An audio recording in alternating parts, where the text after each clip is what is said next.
شعلة مهداه من منى أم شاهين إلى حبيبها ونور عيونها أبوها الغالي حزول على عزيزي أبو عبد الهادي.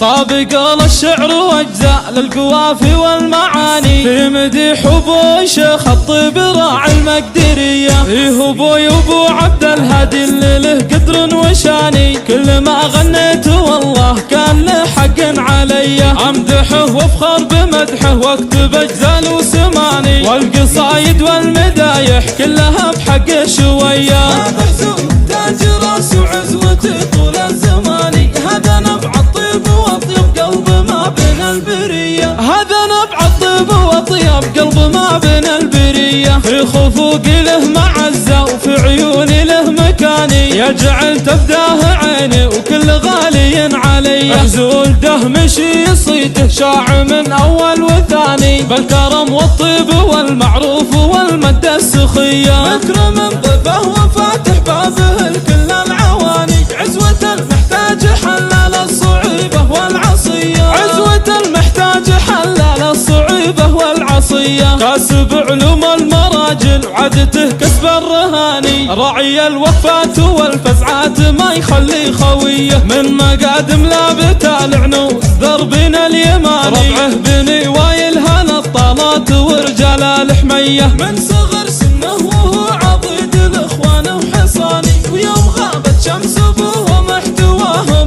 بيديه. ويوم غابت شمس ابوهم احتواهم بيديه. والبناته دايما ذخر مساند لما يواني، يا مدللنا وعطانا من عطاياها السخيه. يحفظه ربي ويطول عمره بخير واماني، والسعاده فال قلبه وجعل ايامه هنيه. وامدح اخواني حزامي عزوتي للوقت شاني، الرجال اهل الطناخه والمواقف الابيه. باسم ام شاهين جاتك يا ابوي اغلى المعاني، والله لا يحرمنا منك يغلى من كل البريه. وادعي الله جعل شاهين ولدي نور العياني، يكبر ويطلع عليك بكل خصل وكل سجيه.